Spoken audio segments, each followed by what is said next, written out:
हाँ तो जी, कैसे हैं आप लोग। मैं उम्मीद करता हूँ अच्छा एकदम मस्त होंगे और आप लोगों का जो पढ़ाई लिखाई है एकदम जोरदार तरीके से चल रहा होगा। आज जिस टॉपिक पर बात करने वाले हैं आप लोग इनसे सुनोगे तो बहुत ही अच्छा महसूस होगा कि भाई साहब चलो ये हमारे जीवन में ऐसी जानकारी तो अभी तक किसी ने नहीं दिया था, लेकिन मैं इन महोदय से सीखने को मिल रहा है। तो मैं बता दूं जानकारी के लिए कि हमारा अभी ये जो टॉपिक है, भारत की जनसंख्या इतना क्यों बढ़ रहा है। देख रहे हैं भाई साहब कि हमारा दुनिया का सबसे नंबर 1 पर अभी हमारा कौन है जनसंख्या की दृष्टि से, तो क्या कहना है, भारत।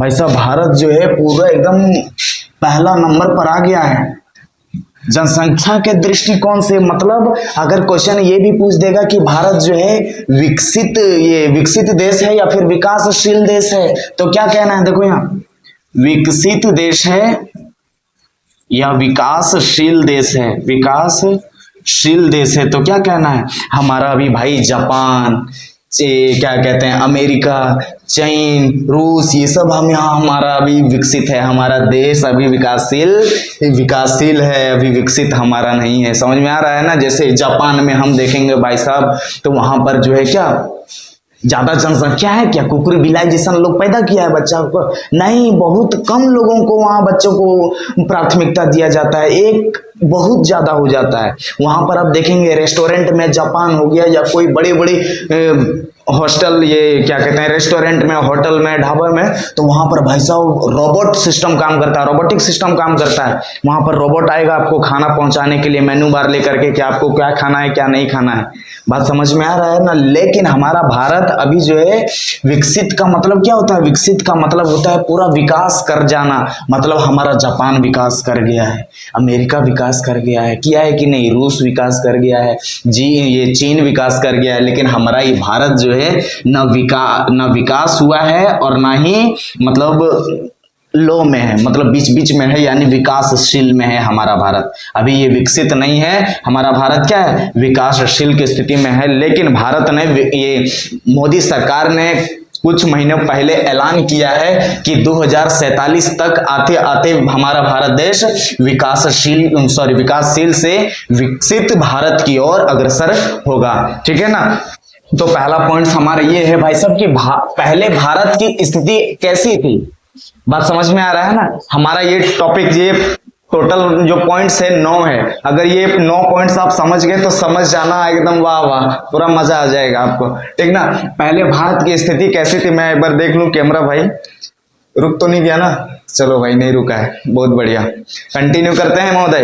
देखो क्या लिखा है, पहले भारत की स्थिति कैसी थी। पहले हम जानते हैं भाई कि हमारा भारत जो देश जो था वो अंग्रेजों के चंगुल में फंसा हुआ था। मतलब यहाँ पर भारत का जो राज्य किसको सौंप दिया गया था, मतलब एक तरह से कह लो कौन जकड़ के रखा था, तो क्या कहना है, अंग्रेज आया भाई। पहले वो तो आया कि यहाँ पर ये व्यावसायिक काम करेंगे, मतलब इधर से उधर सामान को बेच कर विक्रय करेंगे और पैसा कमाएंगे। लेकिन यहाँ पर तो कुछ दिक्कत कर दिया वो, इंग्लैंड वाला आया और यहाँ पर जो है ये व्यापार करते करते अपना वहां पैर जमा लिया और पूरा भारत पर शासन करने लगा ना। तो पहले अंग्रेजों का शासन था कब, 1947 के पहले। तो बताओ यहाँ का उस समय का हॉस्पिटल व्यवस्था अच्छा होगा क्या, दवा उतना प्रोग्रेस में था क्या, नहीं। पूरा सब लोग कंडीशन बहुत छोटा, उतना लोग विकास नहीं हुआ था और लोगों के पास उतना पहले पैसा भी नहीं हुआ करता था कि दवा को खरीद सके। पहले मतलब हॉस्पिटल सुविधा अच्छा नहीं था,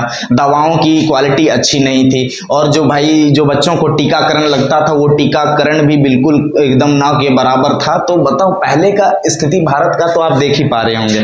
ठीक है ना। यहाँ तक तो क्लियर कि भाई पहले भारत का स्थिति तो एकदम बिल्कुल नर्वस था, पूरा खराब था। समझ रहे, मतलब कोई भी चीज को खरीदने से पहले 10 बार सोचना पड़ता था कि हमारा औकात में है कि नहीं है ना। अब देखो यहाँ सेकंड नंबर में क्या है, आजादी के बाद क्या क्या बदलाव हुआ। आजादी के बाद भाई साहब जब हमारा ये 14-15 अगस्त की मध्य रात्रि को हमारा भारत देश आजाद हो गया, अंग्रेज को भागने पर विवश कर दिया महात्मा गांधी, सरदार वल्लभ भाई पटेल, पंडित जवाहरलाल नेहरू, बहुत सारे कद्दावर नेता जो उसको भगाने का काम किया। तो भाई साहब यहाँ आजादी के बाद क्या क्या बदलाव आएगा, जो हमारा आधारभूत ढांचा होगा ना। अब कहेंगे भाई साहब आधारभूत ढांचा किसको कहते हैं, तो क्या कहेंगे आधारभूत का मतलब जो हमारी छोटी छोटी चीजें हैं, जो बेसिक चीजें हैं, जिसको हमको पूरा अच्छे से होना चाहिए। जैसे हॉस्पिटल का सुविधा अच्छा नहीं होगा तो दिक्कत होगा कि नहीं, दिक्कत होगा कि नहीं, बिल्कुल दिक्कत होगा भाई। क्योंकि पहले लोग जब बीमार हो जाते थे, पहले क्या होता था, लोग बीमार हो जाते थे तो उतना दवाई तो होता नहीं था जी, होता ना दवाई। अगर बीमार हुआ तो उसका टिकट कटना एकदम कंफर्म है, उसका यमराज का टिकट उसका समझ लो कि आ गया।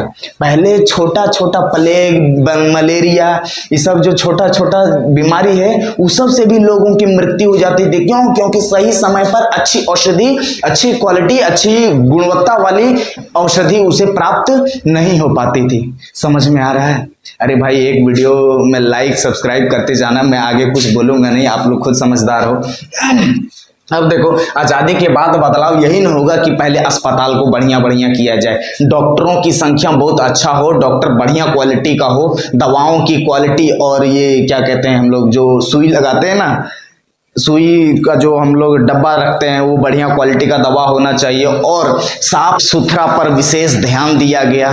कहीं पर जो है कचरा फेंक फांक नहीं करना है, उसको जो है पूरा प्राथमिकता दिया गया पूरे भारत सरकार के द्वारा। और ये अभियान भी चलाया गया कि साफ सफाई अभियान के तहत कहीं भी कचरा नहीं फेंकना है, क्योंकि अब भारत को आगे की ओर जाना है, पीछे की ओर नहीं जाना। जिस प्रकार से अंग्रेजों ने हमें 200 लगभग 200 साल तक बंदी बना करके रखा, एक पिंजरे में बंद करके रखा, अब हम उसको जवाब हम देंगे।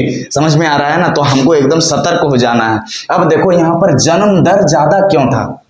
यहाँ क्वेश्चन ये होता है ना कि भैया जन्म दर ज्यादा क्यों था? इतना लोग पहले बच्चा काहे पैदा करता था, 1 दर्जन, 6 गो, 7 गो, 8 गो, 10 गो?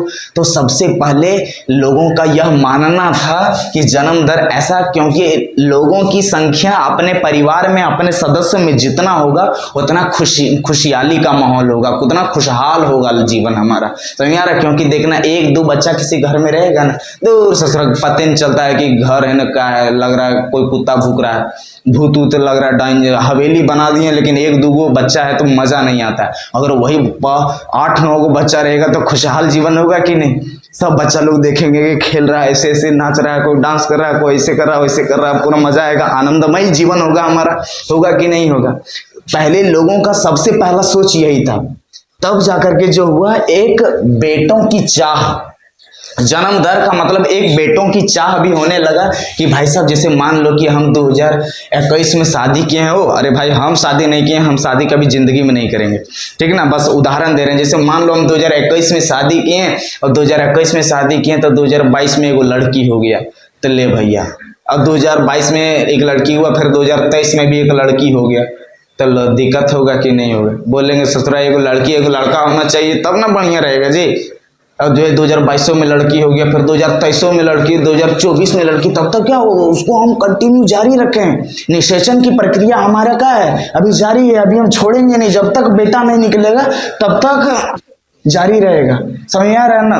तो क्या वो 2022 को भी लड़की, 2023 को भी लड़की, 2024 को भी लड़की, 2025 को भी लड़की, इस बार हमारा जो है एक लड़का हो गया। समझ में आ रहा? मतलब टोटल 4-5 को बच्चा हो गया कि नहीं हमारा? अरे भाई आप लोग हंस रहे होंगे, अरे भाई मैं अपना बात नहीं कर रहा। समझ में आ रहा है ना? 2026 में क्या हुआ? एक लड़का हुआ। तो बेटों की चाह होने के कारण भी इतना जनसंख्या वृद्धि हो जाता था। और पहले हम सभी जानते हैं कि पहले जीवन निर्वाह जो था वो सबसे पहला क्या था? कृषि था ना भाई। हम लोग खेती करते थे, तब उससे पैसा आता था, कहीं उसको जाकर बेच देते थे। अभी इतना फैक्ट्री हो गया, कहीं भी जाते हैं मजदूर में काम करने चल जाते हैं, कहीं लोग अपना यूट्यूब का साधन बना लिया, सोशल मीडिया का साधन बना लिया, पैसा को अर्निंग करने के लिए। किया है कि नहीं? तो पहले का जीवन निर्वाह क्या था हमारा? सबसे लोग प्राथमिकता किसको देते थे? कृषि को प्राथमिकता देते थे, काम करते थे, फिर जाकर के उसको जो है पैसा मजूरी मिलता था। समझ में आ रहा है ना? अब देखो यहाँ पर बात आ गई कि खेत में काम करने वाला की जनसंख्या, जैसे मान लो कि जो है हम टोटल 4, 5, 6, 7, 8, 9, 10, 11 बच्चे जो है पैदा किए, मतलब 11 टोटल बच्चे हैं लड़के लड़कियां को मिलाकर। तो उस स्थिति में क्या होगा? वो लड़के लड़कियां अगर बड़ी होती जा रही हैं समय के साथ साथ, तो अगर हमारा बहुत बड़ा खेत है तो उस पर क्या मजदूर रखने की आवश्यकता पड़ेगी? मैं आपको पूछता हूँ, मजदूर रखने की आवश्यकता नहीं पड़ेगी। क्यों? क्योंकि हमारा 1 दर्जन से बेसी हमारा घर में बच्चा है। समझ में आ रहा है कि नहीं? तो भाई नेवर।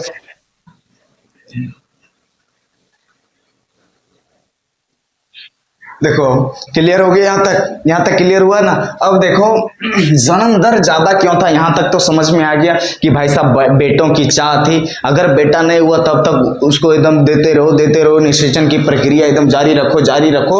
अब वो जो है क्या होगा, जब तक बेटा नहीं होगा तब तक छोड़ना नहीं है। समझ में आया? पहले ऐसा होता था, लेकिन अभी जो है बहुत सारा सिस्टम हो गया है जिससे पता चल जाता है भ्रूण में कि जो है बेटा है या बेटी है कि नहीं। प्रेगनेंसी महिलाओं को आप हॉस्पिटल में जाएंगे, लेकिन अभी जो है भाई सरकार बैन कर दिया है, इस बात को आपको ख्याल रखना है। अब देखो मैं भी भाई हॉस्पिटल में बहुत दिनों तक काम किया हूँ, तो मुझे हर क्षेत्र का नॉलेज बहुत अच्छे से है। किसी भी प्रकार का आप कहोगे ब्लड कितना प्रकार का होता है, तो 8 प्रकार का, O+, A+, AB+, OB+, A-, समझ में आ रहा है ना, OB-, बहुत प्रकार का है। अब ब्लड मतलब किसी भी क्षेत्र में आप समझ लो, अपने आप को इतना काबिल बनाओ कि अगर किसी भी क्षेत्र में अगर कदम रख दिए ना तो उसको उखाड़ के फेंकना है, उसको उखाड़ के आना है, मतलब नीचे मुंडी करके नहीं, अपने माता पिता का पगड़ी को और मोटा बंधवा के आना है, नीचे नहीं होकर के आना है बच्चा, बस इतने काबिल बनो। अब देखो आगे क्या है, मृत्यु दर क्यों कम हुई। मृत्यु दर का कम होना क्या मतलब हुआ, अब धीरे धीरे भाई हमारा भारत अब जो है विकास कर रहा है, ग्रो की अवस्था में है, तब जो है मृत्यु दर क्यों कम हो गया, क्योंकि भाई हमारा हॉस्पिटलाइज व्यवस्था अच्छा है, साफ सफाई अभियान को लागू करने से बहुत लोग सतर्क हो गए हैं कि भाई साहब इधर उधर कचरा कूड़ा करकट नहीं डालना है, नहीं फेंकना है। तब जो है बताओ औषधि की क्वालिटी गुणवत्ता अच्छी हो गई है, तो क्या होगा, मृत्यु दर कम होना लाजमी है भाई साहब, लाजमी तो है ही। समझ में आ रहा है ना।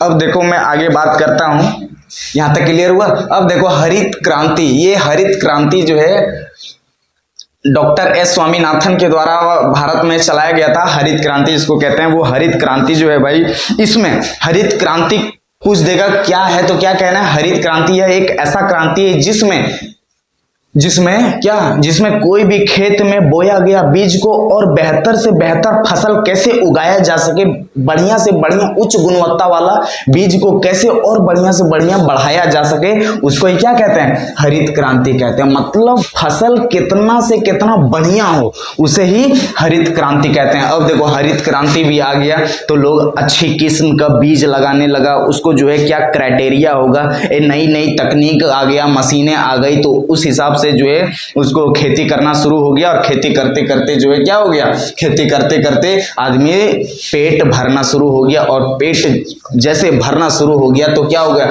लोग आधे पेट पहले खा के ऐसे ही रहता था तो बीमार हो जाता था, कोई का टिकट कट जाता था, तो ऐसा स्थिति अब नहीं होने लगा, बस स्थितियां बिल्कुल सामान्य हो गई थी। ठीक है। अब देखो यहाँ जीवन प्रत्याशा, जीवन प्रत्याशा का मतलब क्या है, जीवन प्रत्याशा का मतलब भाई साहब पहले लोग जो है 30 से 35 साल, मतलब पहले का लोग जो है भाई 100-120 साल 10 साल जीता था, क्योंकि उस समय पहले जब अंग्रेज का शासन से भी पहले जो है बहुत लंबी उम्र थी, लेकिन जब अंग्रेजों का शासन आया हालत बिल्कुल बदतर हो गई, लोगों की मृत्यु की संख्या एकदम पार हो गई, हजारों से भी ज्यादा हो गई, तो क्या हो गया, लोग 30 से 35 साल में लोगों का टिकट कट जाता था, लेकिन अभी 60-70 की अवस्था में उसका टिकट कटता है कि नहीं। अब देखो शिक्षा और जागरूकता, अब यहाँ पर भाई हमारा जनसंख्या इसलिए ग्रो कर रहा है, अब यहाँ शिक्षा का व्यवस्था बढ़िया हो रहा है धीरे धीरे। अरे भाई शिक्षा का व्यवस्था कहाँ बढ़िया हो रहा है, नीट का पेपर लीक कर दिया, पूरा एजुकेशन सिस्टम खराब कर दिया भारत सरकार ने, तो क्या शिक्षा का व्यवस्था बढ़िया हो रहा है। लेकिन एक तरफ से मान ही लो कि पहले के तुलना में अभी जो स्थितियां हैं बिल्कुल सामान्य हो चुकी हैं, बिल्कुल अच्छा हो चुका है, बस इतना मान करके चलो। अब जागरूकता मतलब उसको जागरूक भी किया जा रहा है कि आप लोग पढ़िए, हर घर शिक्षा जाएगा, जैसे ये हमारा बॉस चैनल का ये अभियान है, ये निरंतर प्रयास रहता है सभी बच्चों का। अब देखो बढ़ती जनसंख्या का फायदा, अब जो है अगर जनसंख्या बढ़ेगा तो क्या होगा, बहुत युवा पुरुष आगे आएंगे, अगर विकास होगा तो एजुकेशन सिस्टम अच्छा होगा, लोग जो है आर्थिक रूप से मजबूत होंगे, स्ट्रांग होंगे, किसी भी प्रकार का कोई भी समस्या को आत्मनिर्भर होकर उसको जो है पूरा कर सकते हैं। समझ में आ रहा है। और कोई भी जो है फैसला वो सुनिश्चित कर सकते हैं कि ये हमारे लिए खराब है या ये हमारे लिए बढ़िया है। समझ में आ रहा है ना। अब देखो आगे क्या है, बढ़ती जनसंख्या के नुकसान। अब जो है भैया अगर जनसंख्या बढ़ गया और एक जो है नियोजित रूप से उस जनसंख्या नहीं बढ़ा, तब क्या होगा, ट्रैफिक जाम हो जाएगा। लो भैया पूरा ट्रैफिक जाम होगा कि नहीं होगा। साफ सफाई को एकदम दुरुस्त किया जाएगा, कहीं पीने का पानी का कमी होने लगेगा, बहुत प्रकार की समस्याएं होने लगेगी, सड़क जाम होना शुरू हो जाएगा, ट्रैफिक तो बोलिए दिए। अब भाई पानी पीने का समस्या, गंदगी उत्पन्न हो जाएगा, जहां तहां थूक थाक लोग आदमी देखना कर देता है, जो बिल्कुल गलत बात है। और चलती गाड़ी में जो है कुरकुरे खाया और रेपर फेंक दिया, वो नहीं जान रहा है कि किसी का मुंह पर लगेगा, किसी का मुंह सर पर लगेगा, हो सकता है एक्सीडेंट का कारण भी बन जाता है। लेकिन ये लोगों को पता नहीं रहते, खाया और फेंक दिया सीधा। बिल्कुल नहीं भाई साहब, साफ सफाई का विशेष ध्यान रखते हुए हमें कोई भी कदम उठाना चाहिए। यहां तक समझ में आया ना। यहाँ ये तो पूरा क्लियर हो गया भाई कि भारत की जनसंख्या इतना क्यों बढ़ रही है। समझ में आया ना भाई साहब, बताओ पहले आप। भारत की जनसंख्या एकदम इसलिए बढ़ रही है क्योंकि हम देखें पहले भारत का जो स्थिति था, ना हॉस्पिटल का व्यवस्था अच्छा था, ना भाई साहब पानी पीने का शुद्धता था, ना अच्छी क्वालिटी की औषधियां थी। लेकिन अभी अच्छी गुणवत्ता की सभी चीजें आ गई हैं, तो क्या होगा, जनसंख्या अब बढ़ना लाजमी है। पहले उतना हॉस्पिटल व्यवस्था, उतना दवा का स्थिति अच्छा नहीं था, तो लोग जो है मर जाता था तुरंत। लेकिन अभी बच जाता है, क्यों? क्योंकि वो मेडिसिन लेता है और ठीक हो जाता है। अगर आपको यह अच्छा लगा हो, अगर यह बात बिल्कुल आपके दिल पर उतर गया हो, समझ में आ गया हो, तो एक ही रिक्वेस्ट है, एक सब्सक्राइब, एक लाइक और एक प्यारा सा कमेंट करते जाना जी। Thank you for this video, bye.